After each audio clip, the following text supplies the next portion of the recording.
अच्छा देखें, ये जो है 7B4,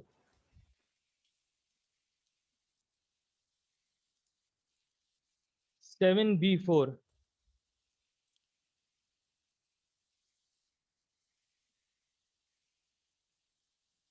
हेलो। जी, जी सर, मेरा ए आंसर आया 400। 45,400 जी। इसका ना एक तरीका ये हो सकता है सॉल्व करने का, आप निकालो contribution per unit.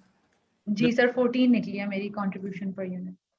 Contribution per unit कैसे निकालेंगे कि सर जी, हमने सारे वो एक्सपेंसेस हमने सेलिंग प्राइस में से माइनस किए, बस हमने ओवरहेड्स फिक्स ओवरहेड नहीं किया क्योंकि मार्जिनल 30 -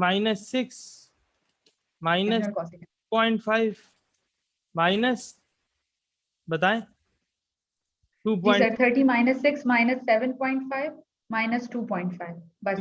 आ गया। आगे जी 14 आ गया। ठीक है, तो ये आ जाएगा कंट्रीब्यूशन पर यूनिट 30 - 6 -7.5 -2.5। ठीक है, ये बनेगा जी 14 बनेगा। ये हो गया जी कंट्रीब्यूशन पर यूनिट। ठीक है, जी अब जी इस सर। नंबर ऑफ फिर मैंने नंबर ऑफ यूनिट 5200 है।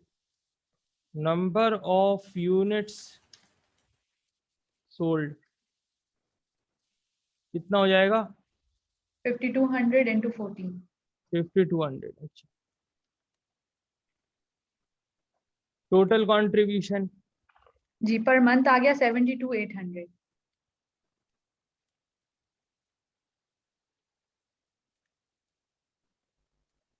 जो हमारा टोटल होता। कर दिया हमने टोटल कंट्रीब्यूशन के लिए। ठीक है, इसमें से लेस कर देंगे हम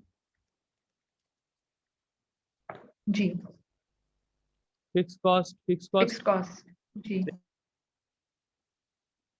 fix overhead absorption rate given है ना यहाँ पे, एंड इनकट फिक्स फिक्स्ड कॉस्ट है 27,400।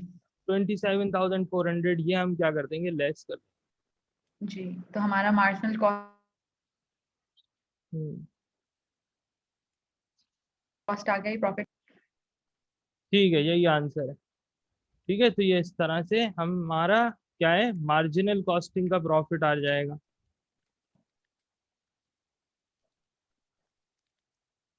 ठीक है, अब जी सर। आगे चलते हैं। What is the absorption costing profit for the month?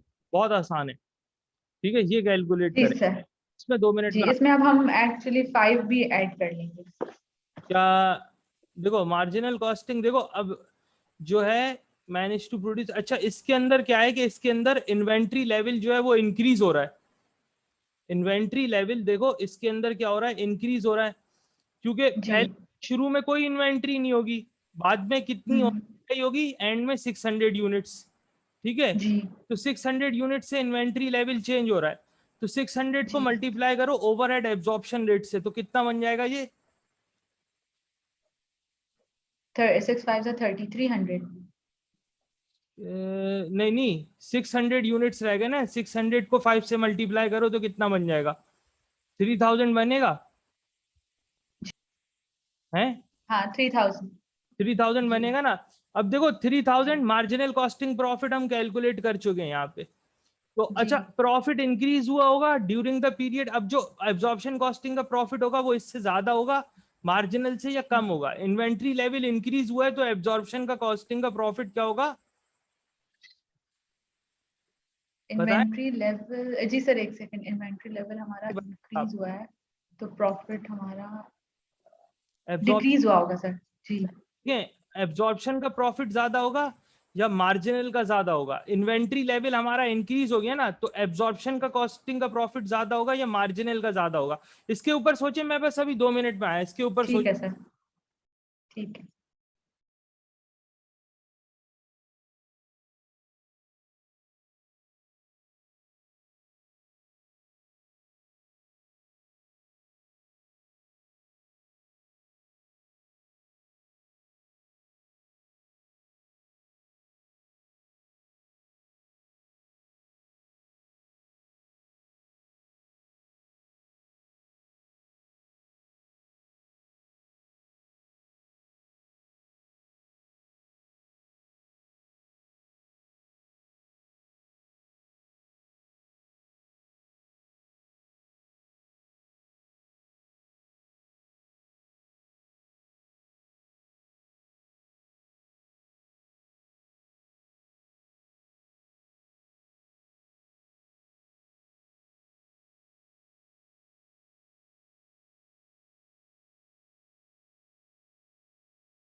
Ji गिंदा। Ji sir. ठीक है। जी सर, अब ना हमारे मेरा तरीका, एब्जॉर्प्शन प्रॉफिट जो है सर वो ज्यादा होगा एब्जॉर्प्शन कॉस्ट का, जब इन्वेंट्री लेवल इंक्रीज होती है तो हमारा जो मार्जिनल से कंपैरेटिवली एब्जॉर्प्शन का जो कॉस्ट 7B देखो मेरा तरीका देखो करने का। प्रॉफिट होता है वो ज्यादा होता कॉस्टिंग यहाँ पे मैं लिख रहा हूँ, absorption costing will report a higher profit है। जी as inventory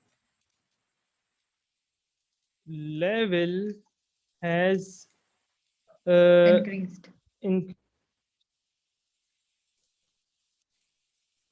during the period, ठीक है। जी by how much? By 600 units. And how I calculated these 600 units? Because out of the 5,800, 5,200 were sold. Yes So the remaining closing inventory should have been how much? 600। 600 units. या हाँ ठीक है ना। जी तो देखो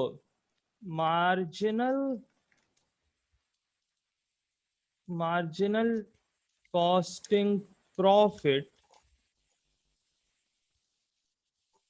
या इसको ऐसे कर लो, क्लोजिंग इन्वेंट्री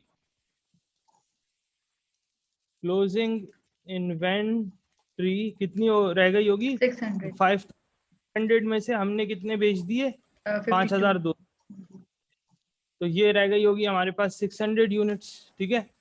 ओपनिंग इन्वेंट्री तो थी नहीं हमारे पास, तो ये यही हो जाएगा, चेंज इन इन्वेंट्री लेवल यही होगा, ठीक है। Increase in inventory level, opening inventory तो कुछ थी नहीं, जी opening inventory was zero. Just 0, that's why change in inventory level, how much change in inventory level, ठीक है। चेंज इन इन्वेंट्री लेवल कितना हो गया होगा? इसके बराबर आ जाएगा, ठीक है। अब हम जी निकालेंगे ओवरहेड एब्जॉर्प्शन रेट।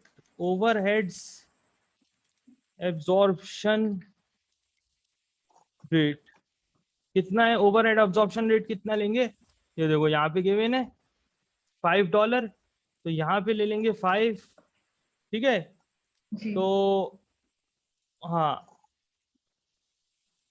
ये आ जाएगा change in profit, difference in profit. Difference in profits कितना हो जाएगा? 600 मल्टीप्लाई बाय 5, 3000 हो जाएगा। इसमें हम मार्जिनल कॉस्टिंग का प्रॉफिट ऐड कर देंगे। मार्जिनल कॉस्टिंग का प्रॉफिट इसमें हम ऐड कर देंगे। How much is the marginal costing? Sir marginal का 45,400। ये आ जाएगा, सही है, ओके जी 48,400। जी सर। ठीक है, ये आ जाएगा।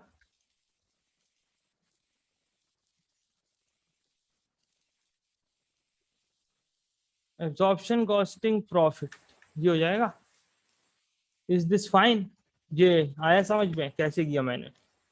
जी जी सर बिल्कुल आ गया क्लियर। ये देखो किताब में इस तरह से नहीं हुआ होगा, किताब में दूसरी तरह से हुआ हुआ, रिवीजन किट में मैंने इस तरह से कर दिया तो मैं समझाने के लिए। तो ये तरीका जी भी, सर आपका क्लियर है। हाँ ये तरीका भी, ये एक शॉर्टकट सा हो जाएगा, ठीक है। ये एक थोड़ा सा जी शॉर्टकट हो जाएगा, ये है, इस वजह से मैंने इसको इस तरह से किया है, ठीक है। सर एक मिनट में पिक्चर ले रही हूँ, आप प्लीज दोबारा से वही स्क्रीन कर लो। लेना चाह रही हैं ये ले लें। जी सर।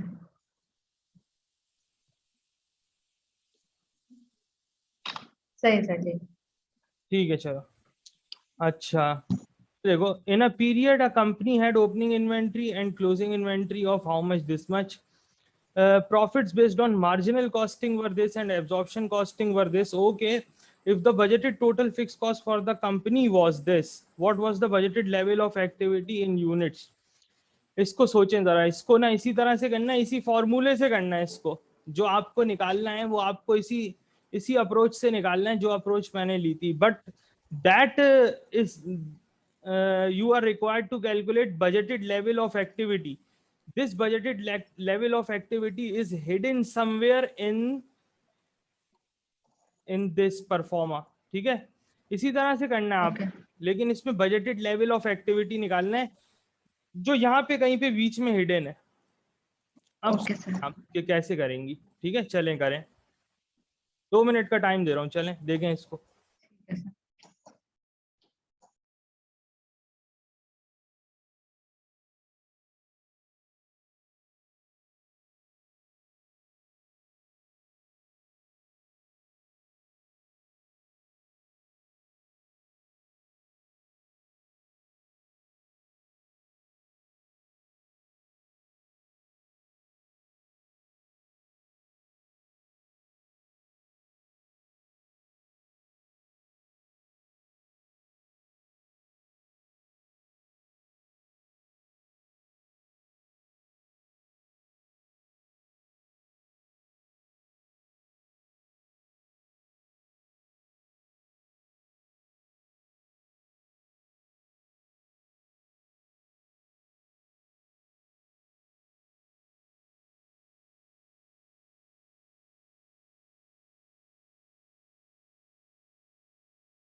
जी गिंजा, आया समझ में कुछ? आपको कैसे करेंगे, पहले कहाँ से शुरू करेंगे? जी जी सर, आ रहा है सर। देखिए हमारा जो एब्जॉर्प्शन और मार्जिनल का प्रॉफिट था उसका डिफरेंस उसका डिफरेंस ले लिया आपने, ठीक है, फिर उसके बाद ले लेंगे तो लेवल इंक्रीज हमारा हुआ है 3000। जी 3000 सर हमारा लेवल इंक्रीज हुआ है, और प्रॉफिट जो है हमारा एब्जॉर्प्शन का जो अब प्रॉफिट आ रहा है वो 105,000 है। वो मैंने डिफरेंस निकाल लिया मार्जिनल और एब्जॉर्प्शन का। ठीक है, फिर उसको जो है डिवाइड किया मैंने लेवल इंक्रीज और एब्जॉर्प्शन प्रॉफिट, पहले absorption profit divided by level increase, तो एक यूनिट की कॉस्ट आ गई कि कितना हमारा एक यूनिट पे कितना चेंज हुआ है। हाँ हाँ सही तो है। 35 मेरा आया है, पता नहीं, I don't know right answer है। देखो 35 पर यूनिट आया है। अब मैं बताता हूँ, मल्टीप्लाई। बता दूं? ये जी सर बताएं। करना है खुद या बताऊं? 7B, हम्म, देखो 7B, सर मुझे इतना ही आ रहा था, देखो आप बता दें। तो मैंने तुम्हें ना एक परफॉर्मा बताया था कि पहले लो, क्या कहते हैं, एब्जॉर्प्शन कॉस्टिंग प्रॉफिट, एक मिनट, एब्जॉर्प्शन कॉस्टिंग प्रॉफिट और मार्जिनल कॉस्टिंग प्रॉफिट, दोनों का ना डिफरेंस ले लो। जी सर, डिफरेंस आया है इनका 105,000। 1500 है, जी ठीक है, और इसका कितना है मार्जिनल का? 850,500 है। इन दोनों का लिया हमने डिफरेंस, ठीक। ठीक है। इन दोनों का जब हम डिफरेंस लेंगे ना, तो डिफरेंस इसका बनेगा कुछ ऐसे, 1,05,000, ठीक है, डिफरेंस लिया हमने। अब अब इन्वेंट्री का डिफरेंस लेना है कि कितनी इंक्रीज हुई है। ये जो डिफरेंस होता है ना हमारे पास, ये बराबर होता है change in inventory level multiply by overhead absorption rate. ठीक है।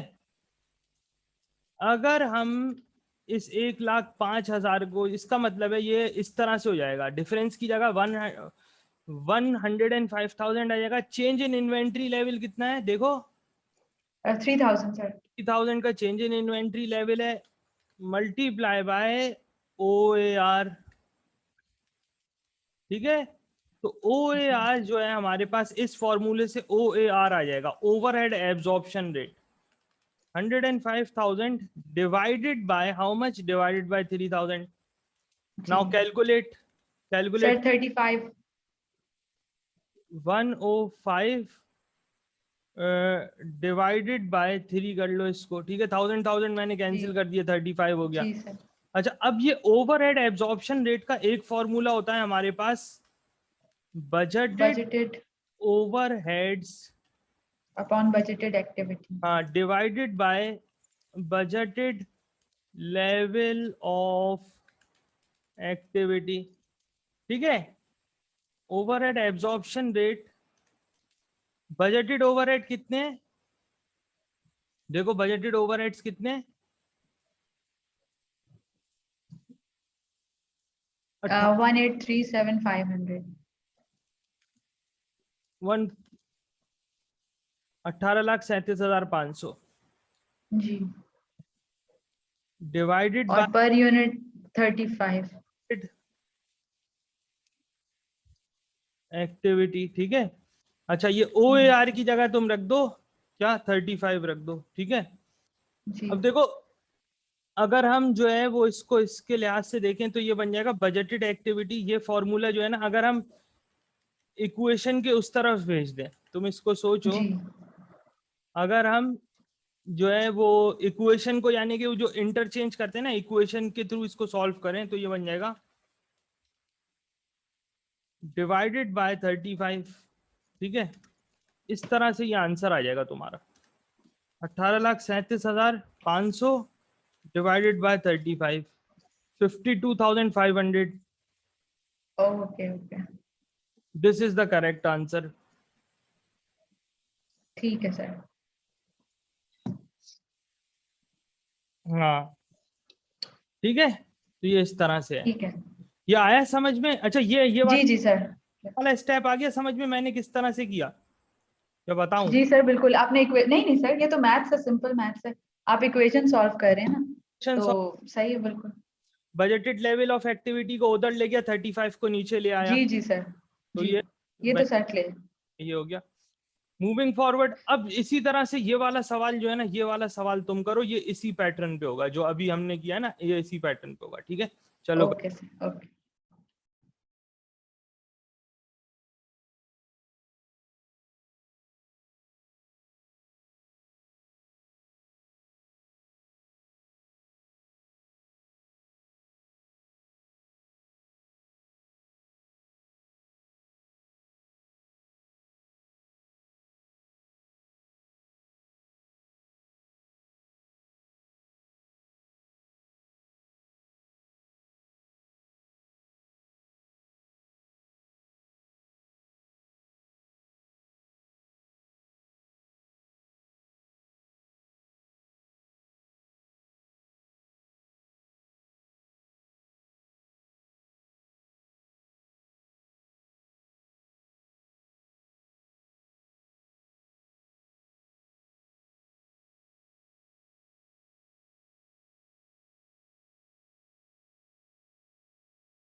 जी सॉल्व किया जी। जी सर, ये तो किंजा तो सॉल्व किया। हम लोग ये देख रहे हैं कि 3000 से इन्वेंट्री लेवल कम हो रहा है। और जी सर, मैंने कर लिया सॉल्व। सर आपको आवाज आ रही है मेरी? हाँ, जी जी बिल्कुल आ रही है, तो सर बोलें। हमने 3000, हमारी जो इन्वेंट्री लेवल है वो भी कम हो गई इस दफा। और हमारा जो एब्जॉर्प्शन प्रॉफिट का डिफरेंस था और मार्जिनल का, वो भी 27,000 कम हो गया। तो नहीं 27,000 को। कम, कम नहीं हो रहा, कम नहीं हो रहा, ये सर नहीं कहते। एब्जॉर्प्शन दिस का इज द, मतलब इस दफा एब्जॉर्प्शन का कम है क्योंकि हमारा इन्वेंट्री लेवल कम हुआ है। Is the correct term. देखो अब ये चीजें जो है ना, ये चीज मैंने फॉरन पॉइंट आउट की, वजह क्या है कि these things will be observed by the examiner, strictly observed by the examiner at F5 level. Okay. Although these things are not these terms are not very you can say will not be strictly marked at this level, but at F5 level, F5 is one of the most difficult exams of the ACCA qualification. तो F5 पे ये सब चीजें जो है ना, ये सब चीजें बहुत ज्यादा काउंट होंगी। ठीक है, ये क्या है, ये डिफरेंस है। ये इसको तुम ये नहीं बोलोगी कि या तो तुम इसको लिखो कि marginal costing profit is more than absorption costing profit, लेकिन ये मत लिखना कि प्रॉफिट इज लेस देन, ये मतलब ये मत लिखना कि जैसे तुम बोल रही हो ना कि प्रॉफिट कम हो गया है, profit has reduced, profit has fallen, ये मत लिखना, ओके। वरना गलत होगा। ठीक है, okay sir. Profit has from 315,000 to 288,000, this will be correct, incorrect statement. Okay. ठीक है, ठीक है। अच्छा खैर, तो देखो प्रॉफिट का डिफरेंस, तो इसको इस तरह से करेंगे कि हम लेंगे प्रॉफिट का डिफरेंस 7B7 में, इसी तरह से किया ना जी पहले। सर, प्रॉफिट का प्रॉफिट, डिफरेंस लिया 27,000। या इसको यूं समझ लो कि डिफरेंस का जो हमारे पास फॉर्मूला होता है, डिफरेंस इन प्रॉफिट्स का जो फॉर्मूला होता है वो होता है चेंज इन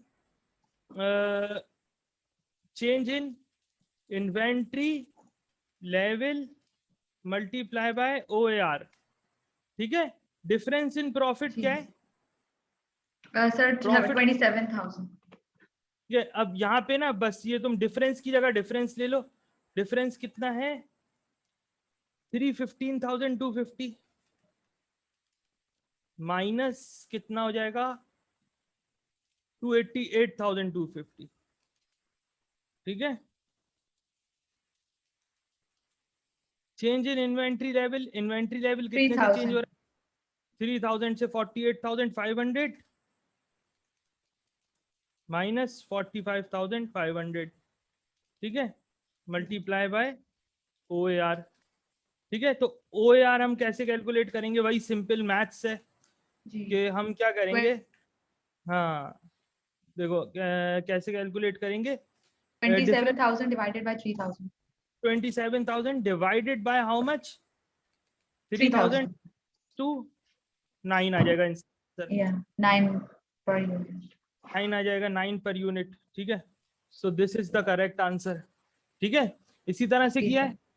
जी सर, ऐसे ही किया। ठीक है, अब देख लो ये वाला सवाल, इसका तो इसका भी आंसर तुम खुद बता दो। तो मेरा ख्याल है ये मैंने बताया था, नहीं बताया था? Which of the following are acceptable basis for absorption direct labor hours? तुम्हें बताया था मोर कॉमन बेसिस कौन से होते हैं, इन दोनों में मोर कॉमन जो है जी सर, आपने बताया था ये तीन। कि कॉमन बेसिस। इस पे भी होता है, इस पे भी एब्जॉर्प्शन हो सकती है, but this is a common basis for absorbing overheads। ठीक है, this is a less common basis for absorbing overheads, although these three are more common: labor hours, machine hours, and per unit basis. And also all the four bases are acceptable. And per unit. This is the correct answer, C is the correct answer to this one। ठीक है, चलो आगे। Okay sir. Under absorption costing the total cost of a product will include what? ये सोचो जरा, okay sir. इसको सोचो। Under the total cost of a product will include,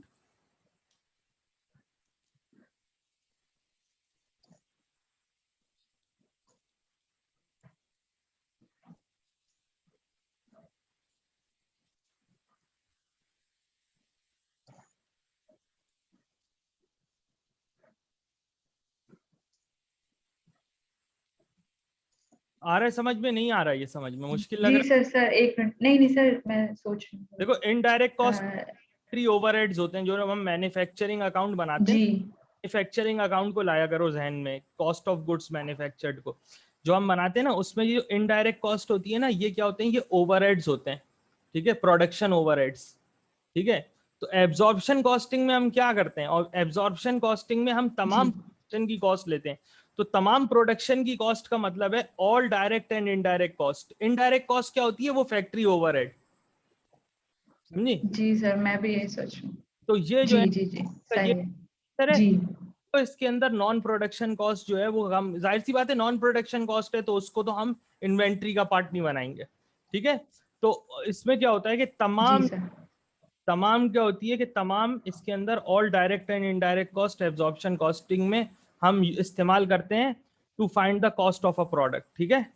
चलो, जी सर, ठीक है। a company has established a marginal costing profit, opening inventory was this and closing inventory was this. Fixed overhead absorption rate has been calculated as this. What was the profit under absorption costing? Again a very easy question. ये तो तुम कर लोगी, अब solve करो इसको, चलो बहुत आसान है।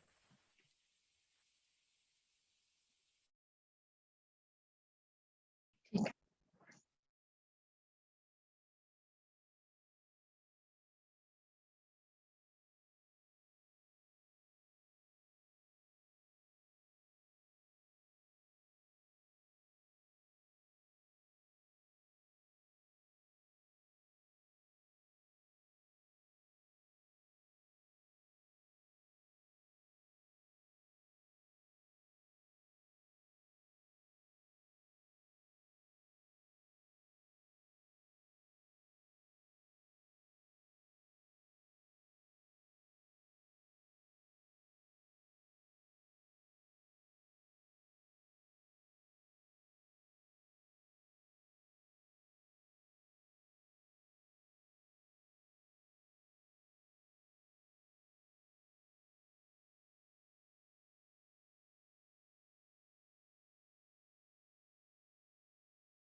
सर जी ये तो बहुत ही इजी था।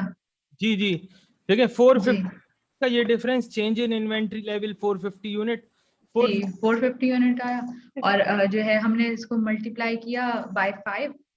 हम्म, हमारा जो उस पे पर यूनिट है, तो हमारा ठीक है। ये देखो, ये इस तरह से कैसे, 7B10 है ये, जो आया एब्जॉर्प्शन कॉस्टिंग का प्रॉफिट आया। 7B10 है, ठीक है। Difference in profit,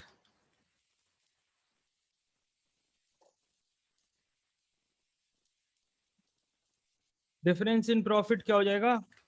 450 multiply by 5, 5।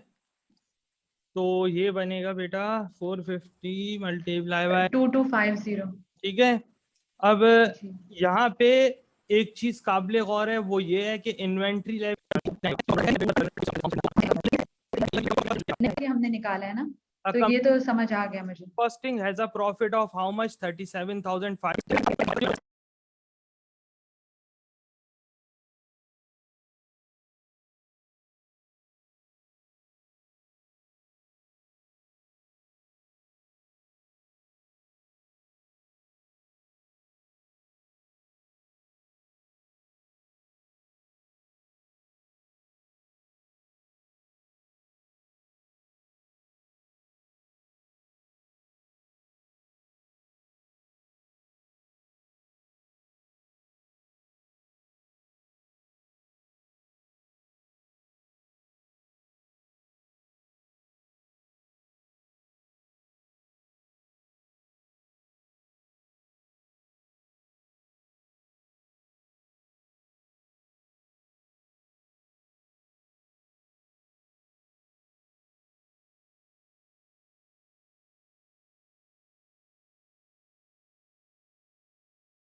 जी गिंजा।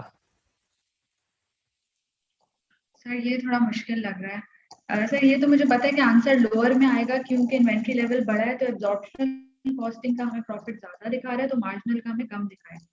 तो ये तो पता है लोअर है, मगर कैसे मुश्किल कैलकुलेट करना है कि कितनी कितना लोअर है है? उसमें कितनी है?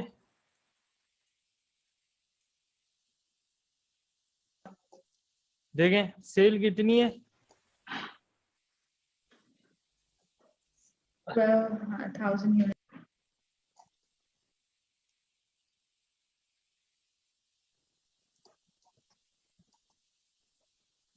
थोड़ा सा ये ना घुमा रहा है। अगर ये पॉइंट जी सर। तुम समझो कि तुम्हारे कॉन्सेप्ट क्लियर है।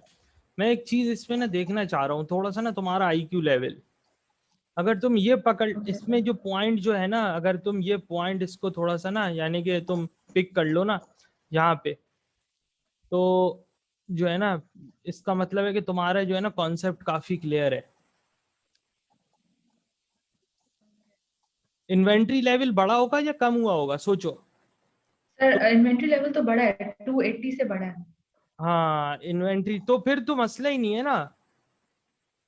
जी सर इन्वेंट्री लेवल बड़ा है, तभी मैं कह रही हूँ कि जो अगर मार्जिनल देखेंगे प्रॉफिट तो वो तो लोअर में आएगा, ये तो मुझे पक्का पता है कि आंसर लोअर में है। लोअर में है, ठीक है लोअर में मान लिया। जी ठीक है। अब देखो डिफरेंस का फॉर्मूला लगाओ ना इसके ऊपर। 7B13, देखो डिफरेंस का फॉर्मूला लगाओ। डिफरेंस कैसे निकालते हैं? Difference in profits.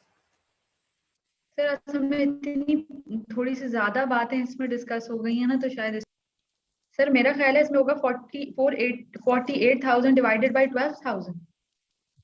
Multiply by OAR, ठीक है। डिफरेंस जी इन प्रॉफिट्स, ठीक है।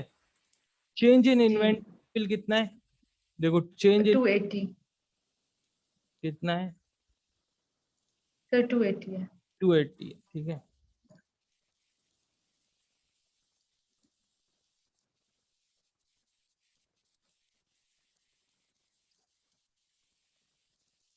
ठीक है।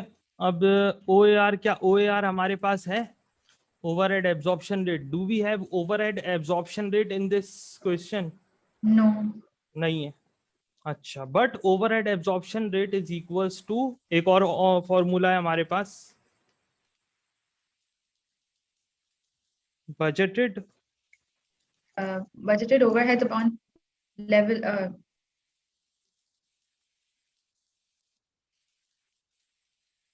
Unit activity level. ठीक है। जी जी जी जी सर, यही 48,000 अपॉन 12,000 होगा। बजटेड फिक्स ओवरहेड हमारा कितना है? 48,000, ठीक है। जी सर, डिवाइडेड बाय 12,000। ओके 4 आ गया sir. Activity level, how much is the budgeted? अच्छा, budgeted product, 112 the budgeted 12,000। Level, ठीक है। जी बजट 12,000। क्या होगा? 12,000 हो जाएगा, ठीक है। 280 मल्टीप्लाई। देखो ओ ए आर, अच्छा तो हाँ अब निकाल सकते हैं। जी सर 4 आ गया, तो 4 को मैंने 280 से मल्टीप्लाई कर दिया। Divided by is equal to O, 4 how much? OAR is 4, ठीक है। या सो इन्वेंट्री अब हमारी रह गई 280, तो 280 मल्टीप्लाई बाय 4 दैट इज 1120। तो 1120 से लोअर हो जाएगा profit. B would be the answer. तो मैंने ये वाला फॉर्मूला भूल जाती हो असल में है। जी सर ये वाला सही बात है, ये मैं सर अब वैसे अगर अलग से क्वेश्चन में पूछा होता तो याद रहता हाँ वैसे अलग से, हाँ तो ये वाला ना इन दोनों है, को मगर ध्यान में रखो। ठीक है, इन दोनों को ध्यान में रखो, डिफरेंस वाले को भी ध्यान में रखो और इसको भी ना ध्यान में रखो। इवन ये तो तुमने ए लेवल्स में भी पढ़ा होगा, जहां तक जी सर पढ़ा। मेरा जी जी अंदाजा है, पढ़ा। ये ए लेवल्स में तुमने पढ़ा होगा ये फॉर्मूला, ठीक है।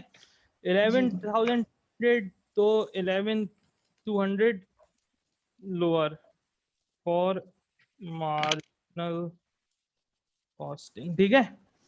कम होगा। जी सर। मार्जिनल कॉस्टिंग का प्रॉफिट क्या है? क्योंकि इन्वेंट्री लेवल इंक्रीज हो गया है 280 जी यूनिट, इस वजह से मार्जिनल कॉस्टिंग का प्रॉफिट कम होगा as compare to absorption costing ये, दैट्स ठीक राइट। है। 1120 लोअर, ये आंसर है 1120 लोअर, ठीक है। अच्छा चलो आगे जी चल। तो ये एक सवाल है, ये जो है ना, ये अभी जो है वो रहने देना। ये जो है ना वेरिएंस एनालिसिस जब हम करेंगे ना, तब मैं तुम्हें बताऊंगा वेरिएंस एनालिसिस के चैप्टर। वेरिएंस एनालिसिस से जो है ना ये थोड़ा सा रिलेटेड है, ठीक है। अच्छा, okay 15 last month when a company had an opening inventory of how much sir. and a closing inventory of this, the profit using absorption costing was this, the fixed production was what, would the profit for have been using marginal costing? ये निकालो, ये भी, हाँ ये भी अच्छा सवाल है। ये सेवन ओके सर। 15 ये कैलकुलेट करो चलो।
जी किंसा, ये आसानी है ये सवाल, ये आपने कर लिया होगा। 25,000 आंसर आ रहा है इसका, देखें। जी सर, ये तो बहुत ही आसान था, आराम से निकल गया 25,000। 1500 है, ठीक है। जी इन्वेंट्री 1500 डिफरेंस। जैसे मार्जिनल इन्वेंट्री ऊपर हुई है। का, मार्जिनल कॉस्टिंग प्रॉफिट का जो है वो, मार्जिनल कॉस्टिंग का प्रॉफिट कम होगा क्योंकि इन्वेंट्री लेवल इंक्रीज हो रहा है 1500 से। जी 1500 से तो मल्टीप्लाई हमने 40,000 में माइनस कर दिया 15,000। करेंगे 40 में से, तो we will get the answer as 25,000 marginal costing profit, ठीक है। अच्छा अब आगे चलते हैं, आगे देखें ये वाले। जी सर, सब कुछ ही दिया हुआ था इन्होंने इसके अंदर। इसके अंदर ना प्रोड्यूसेस द बजटेड, ये देखें, HMF company produces a single product, the budgeted opening inventory at the start of the and the closing at consisted of this, if were applied the profit compared to the will be would be which of the following? ये इस पहले वाले की तरह है, ये 7B17 ये कर सकती हैं, देखें। जी सर, मैं ट्राई करती हूँ। क्या था उसकी तरह है ये देखें 7B17, ये देखें, ये कर लें। ये एक एक सवाल ना ये और कर लें इसमें से, ठीक है फिर हम सर। फर्स्ट पेपर के भी देखेंगे अभी। ओके। चलें ये करें। ठीक।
जी गिंजा, आया समझ में? जी सर। सर इसका OAR निकाल लिया मैंने 200 और उसको मल्टीप्लाई कर दिया जो इन्वेंट्री का चेंज आया था, और इन्वेंट्री का चेंज कम आया, 600 कम हो गई है। जी जी। तो मेरा जो है लोअर में आंसर आया 120 लोअर, 120,000 लोअर प्रॉफिट होगा इन एब्जॉर्प्शन कॉस्टिंग अच्छा, तो आपने किस तरह से किया है ये? Compare to the marginal costing. Sir simple था ये। 120,000 लोअर आपका आंसर आया है। आपने ये किया, जी एक तो आपने लिया डिफरेंस इन्वेंट्री यूनिट जी के सर, डिफरेंस, 600 कम हुई है, आपने मतलब एब्जॉर्प्शन का कम रेट आएगा, रेट कम मालूम, प्रॉफिट आएगा। OAR मालूम करने के लिए आपने ये 500,000 लिया, इसको डिवाइड किया 2500 से, 2500 से, तो कितना ये तो टोटल? 200 आया मेरा। 1,20,000, ये आंसर है आपका, ठीक है। जी सर। जी ठीक, सही है। अच्छा ये देख लीजिएगा किंजा, ये थोड़ा सा ना, ये एक मुश्किल सवाल है, ये खुद जरा ना देखिएगा। ये पास पेपर्स का क्वेश्चन ओके। और ये मुश्किल क्वेश्चन है। A company has the following budgeted costs and revenues, sales price, variable production cost, fix production cost, ठीक है। In the most recent period 2,000 units were produced and 1,000 units were sold.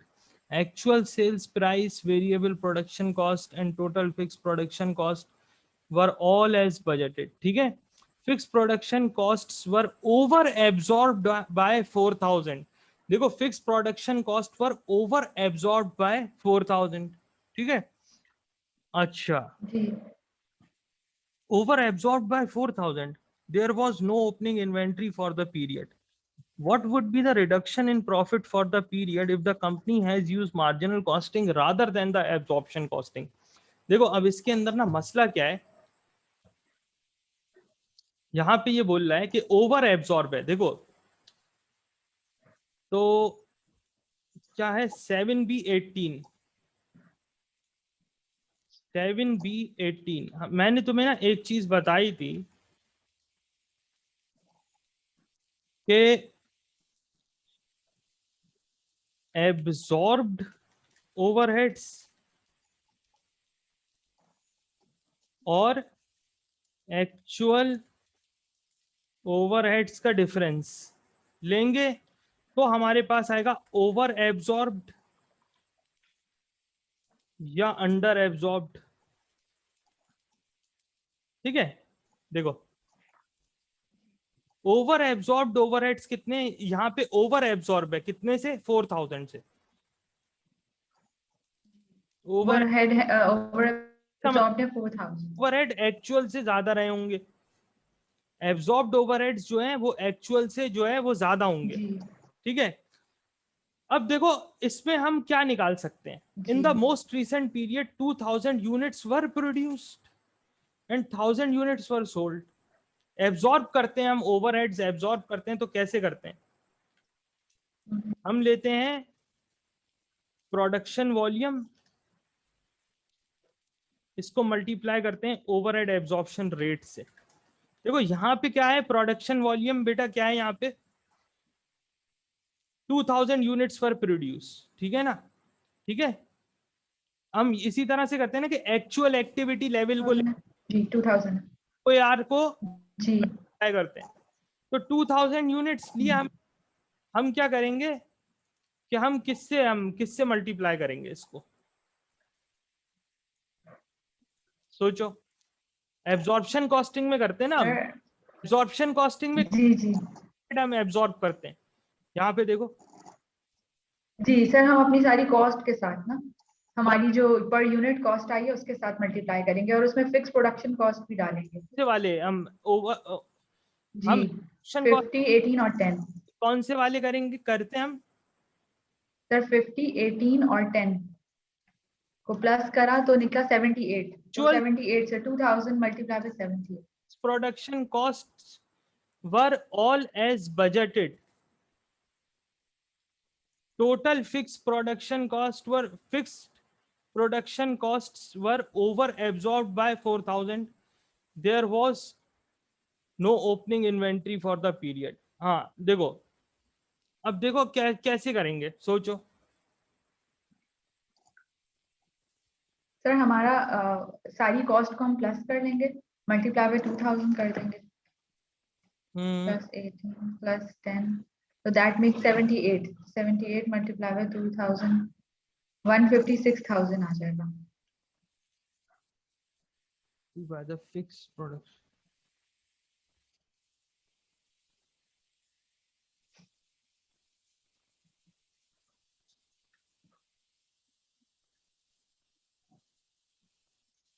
अच्छा हाँ ठीक है ठीक है ठीक है. देखो इसमें ना एक पॉइंट ये है कि देखो fix production cost per unit, देखो fix production cost per unit ये क्या है, ये हमारा ना वो बन जाएगा, क्या कहते हैं, fix production cost per unit जो है ना ये हमारा बन जाएगा ओवरहेड एब्जॉर्प्शन रेट, OAR. देखो पर यूनिट है ना फिक्स प्रोडक्शन कॉस्ट, OAR निकालते हैं, पर यूनिट निकालते हैं ना, तो ये हमारा बन जाएगा OAR, ओवरहेड एब्जॉर्प्शन रेट. ठीक है, इसको नहीं, ठीक है इसको रहने दो. यहाँ पे ओवरहेड एब्जॉर्प्शन रेट बन जाएगा ये. ठीक है, तो हमारे पास डिफरेंस का फॉर्मूला होता है change in inventory level multiply by OAR, overhead. अब तुम्हें इसमें ना बस तुम ये कर लो, इसको डायरेक्टली तुम यूं करो कि तुम जो है ना यहाँ पे ये मैंने बता दिया कि ये ओवरहेड एब्जॉर्प्शन रेट बन जाएगा. चेंज इन इन्वेंट्री लेवल तुम, चेंज इन इन्वेंट्री लेवल तुम देख लो क्या हो जाएगा. There was no inventory. Sir opening inventory तो है ही नहीं, और बाकी मैं देखती हूँ इन्वेंट्री कहाँ देते हैं.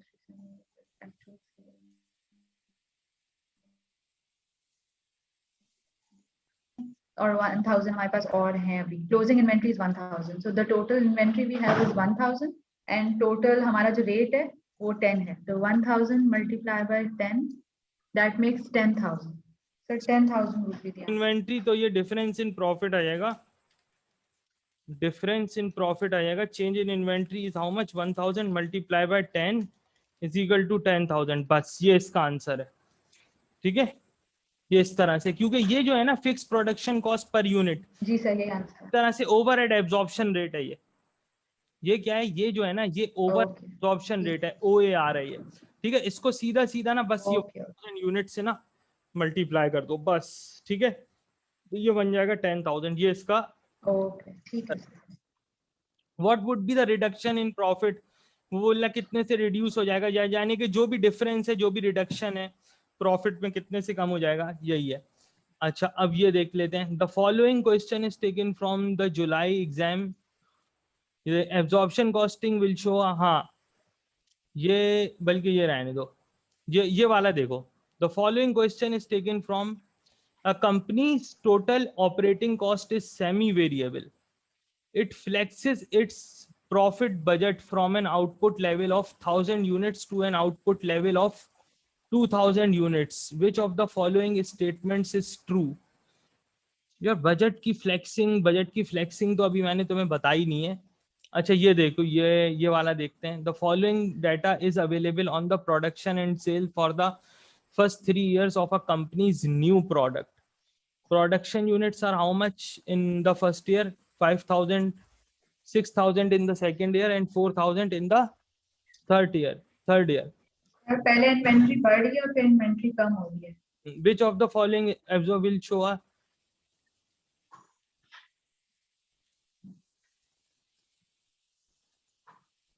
सर फर्स्ट ईयर में हमारी एब्जॉर्प्शन कॉस्टिंग ज्यादा होगी और मार्जिन कम होगी क्योंकि हमारी इन्वेंट्री का चेंज बढ़ रहा है. देख लो ये स्टेटमेंट देखो, लेकिन 5,000 से 6,000 हो रही है इन्वेंट्री, मतलब 1,000 हमारी इन्वेंट्री बढ़ रही है. तो दैट मींस कि एब्जॉर्प्शन प्रॉफिट हमारा ज्यादा होगा फर्स्ट ईयर. अरे वेट कैंसा, there is some problem here in my room. So ये जो है ना, अच्छा इस सवाल को थोड़ा सा ना देख लेना. मैं जो है ना नेक्स्ट क्लास में इंशाल्लाह कंटिन्यू करता हूँ. हो सकता है मैं कल जो है ना, अगर टाइम है तो कल मैं जो है ना वो आपको मैं कल भी आपकी क्लास रखूं. ठीक है, अगर जैसे टाइम हुआ तो मैं आपको. ठीक है, thank you. There problem, there is unfortunately, so I have to get it out of here ना. ठीक है चलें, थैंक यू. Okay sir.